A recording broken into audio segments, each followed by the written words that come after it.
Gratitude is a spiritual practice. It's so easy to get caught up in what's going on and complain about it. Trish talks about that all the time. It's easy to complain instead of seeing the good in stuff. There's something about gratitude. Actually, not seeing the blessing and feeling the blessing and knowing it's a blessing that's beyond just that, as a spiritual practice that brings forth a power of the divine in what you're saying.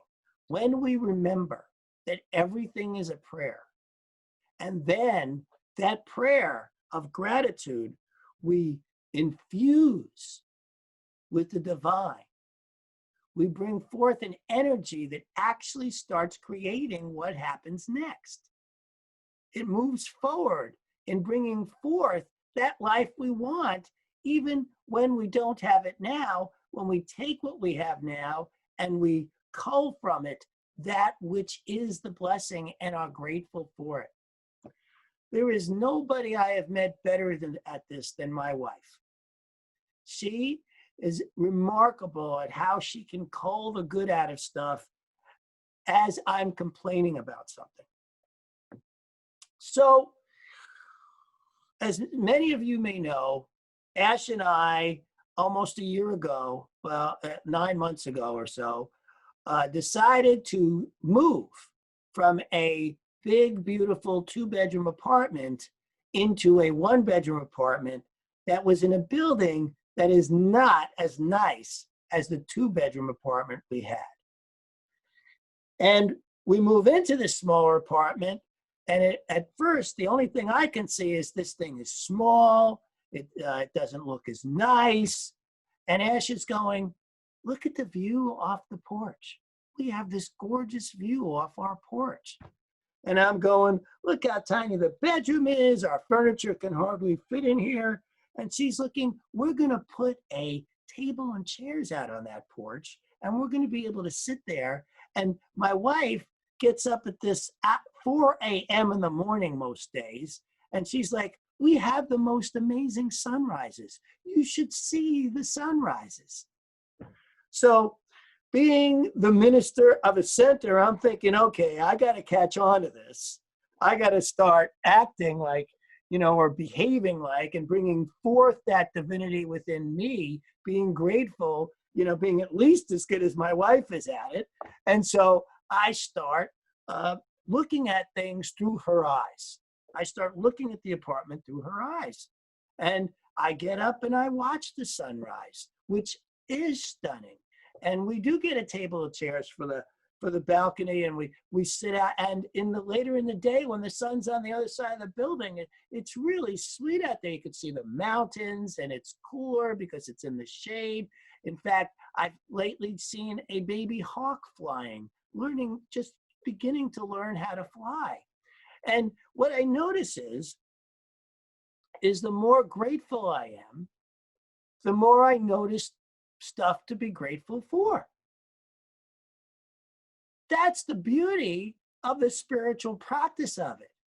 And so as Ash is pointing out all this stuff, I'm seeing that, and then I'm seeing more. And so we got to the point where we started decorating our little apartment, and it's starting to look really nice. It's starting to look, like homey, and that feels really nice. I wouldn't have been able to get there if all I was doing was continuing to complain about how tiny the place was and how the building wasn't as nice. But instead, by shifting and looking, well, actually, this is a really nice place where we can set this up and this up. And then I start noticing, because we have all this extra money, because we did this, we're not only saving for the home we want to buy, but we're also able to purchase some things that we weren't able to before in terms of improving, the house, the apartment that we have. And they're not big things, they're little things, but they make a big difference. And I'm starting to notice that and be grateful for that. Be grateful for, so one of the things that happened with the coronavirus was I started working at home because we pretty much closed down the center. And this being a 1-bedroom apartment, that made it very cramped for both Ash and I to be working here together. We're both on the phone a lot. We're both talking to people. And so we need separate spaces. And I started to complain about how cramped it is and how there isn't a lot of space for the two of us. Ash brings up, look how much more time we get to spend together. And I was like, oh, right. And started looking at how we've been having a sacred time for just the two of us almost every day. There's been time for that now. We're traveling to the office and back. I was losing so much time in all the traffic and everything that some days we really didn't have time for that. Now, we've always had our Sunday night date, which I've always been grateful for and blessed about. Now we have special time every day, almost every day. And I started to look at that, and I started looking at how that impacted our relationship in terms of us growing closer, being more present for each other, being more forgiving of each other. We are way more forgiving of each other now than we ever were in our relationship before. This grew out of actually being in a situation where we could have been on each other's case like crazy, but because we have been using this gratitude as a spiritual practice, we have actually had this time be one of when we're just growing closer and closer together. And so then I started looking at, well, since it's working so much for this, it was pretty easy for me to look out at what's going on in the world. Now, I am very engaged in social justice issues on Facebook, off Facebook, and starting to get more and more engaged in those types of things, watching a lot of videos that could easily, bring me down, make me not feel as proud of our country.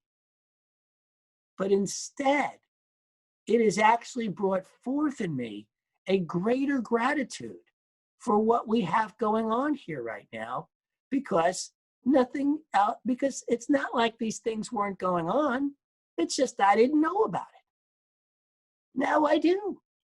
That's better, because I'm not the only one who now knows more about what's going on in our country than ever before. And in knowing about it, we can pull together and create change that makes sense for everyone.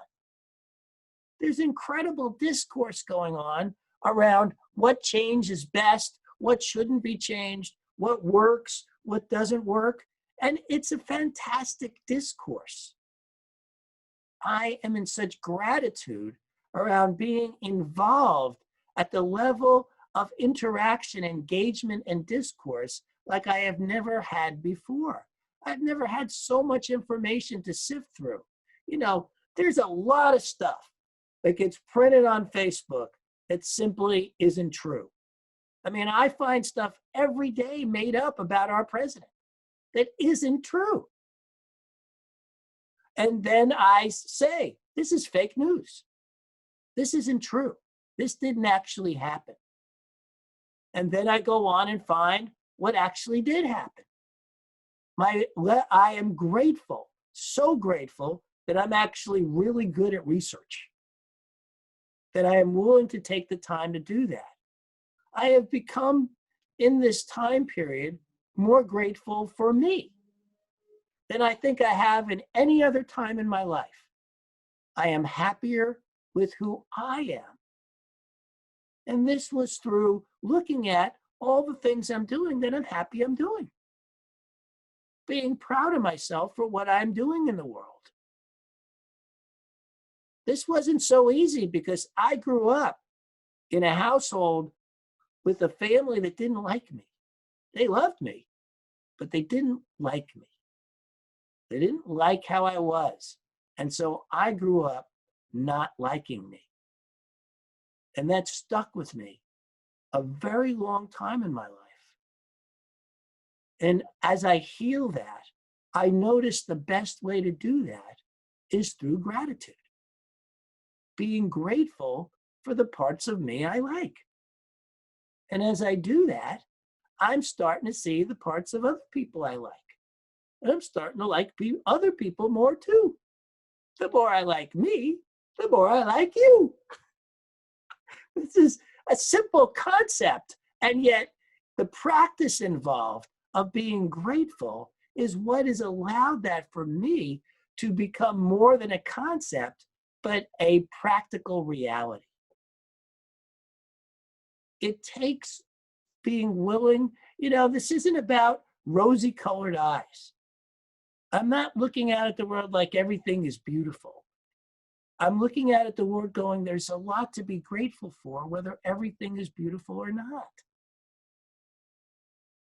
And finding those things to be grateful for enriches my life in a way that allows me to take on some of the harder subjects. This is another thing that's come out of all this, is that I find that I can take on harder stuff that in the past may have floored me. I spoke last week about all the criticism I got for wanting to make these videos on Black voices on white allies before anybody knew what I was doing, because it was pretty much impossible to explain my concept in a way that would make sense to anybody. I was creamed on Facebook on so many places, and and so many different pages. And there was a time in my life where that would have floored me, where I would have been devastated by it, where continuing to work on what I knew was mine to do would have been incredibly difficult. And I can see the connection between my ability to have this gratitude as a spiritual practice in believing in myself and believing in what is true about me and believing what is true about what is mine to do, that has allowed me to not be devastated by other people's comments, the digs, the level of upset that has come at me. I have been able to be grateful, listen, see what is here and what people are saying to call, and not be devastated, and allow myself to continue forward with what is mine to do. And we completed the first Black Voices on White Allies, Volume 1, which is a mother and daughter. And I'm very proud of how it came out. I'm very proud of what we created through that. But it's what got me to think about doing a talk on gratitude, because it all started with that. I can see how it all starts with seeing the blessing and being grateful for it. It's one thing to see the good. It's a next step is to say, I'm grateful for that. Being grateful as a spiritual practice, taking it on so that you can feel and know the truth of who you are at a deeper level of being, enriches your life. It's enriched mine. It's made my life grow into something incredibly special for me. I was telling Ash just earlier today or yesterday that my life continues to blossom. I mean, to the best it's ever been. And to be honest, I've had better circumstances. Heck, I worked for Club Med, where all I did all day was play tennis and windsurf and play with people. I mean, you'd think that would have been a better time in my life. But the truth is this is. Because I feel better about me. Because I have more gratitude about me. And because of that, I have more gratitude about you. I love you guys, and I'm so grateful for each and every one of you. And actually sit around and think about it.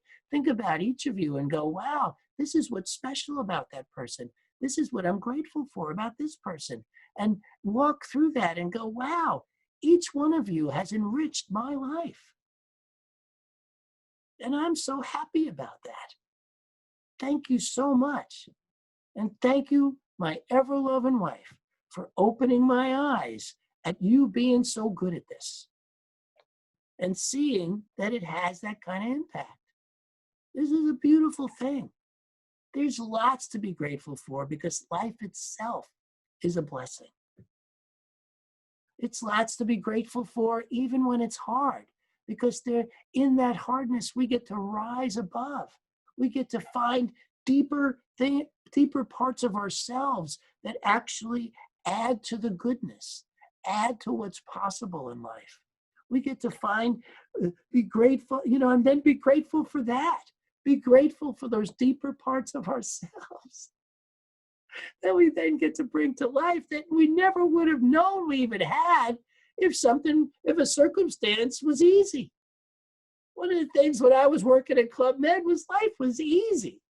There was nothing hard going on. And for a while, that's okay. But there's something about engaging in life, moving forward in it, finding the next step, overcoming stuff.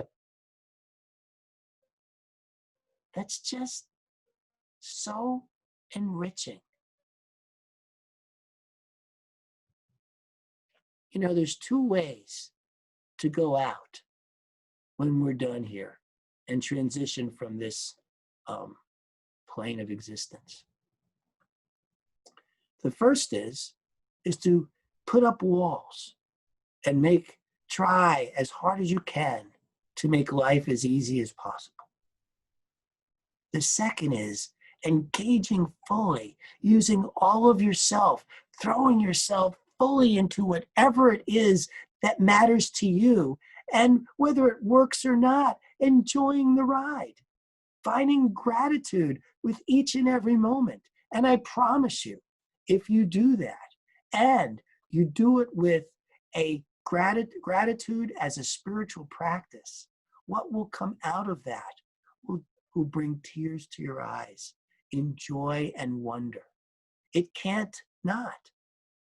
We are powerful, creative, spiritual beings. We are one with the one. We are divine. We are amazing, wondrous beings in a land of wonder. The divine infinite is always at play in every moment, whether we can see it or not. So we might as well see it. We might as well be grateful for it. We might as well reach for it. Reach for the stars, even if you miss. Reach for the moon, even if you miss. You're up among the stars. It's a great saying. Once I get it right. Reach for the moon, even if you miss. You're up among the stars. Gratitude. Use it as a spiritual practice. Bring it into your meditations. Bring it into your treatment. There's a real good reason why the last step of treatment is gratitude. Well, the last step of treatment is letting go. But the step before that is gratitude. Because it fills whatever it is that you have just treated for, and fills it with an energy of the divine. Gratitude is an enthusing of the divine in what you are experiencing. Let's experience the best of it. Let's not just find the best, but enthuse it with the kind of gratitude that moves your life forward, that actually makes a difference. I love you. Thank you. God is the source of all supply. Money is God in action. What I give, I receive multiplied abundantly. All that God is, I am, and so it is.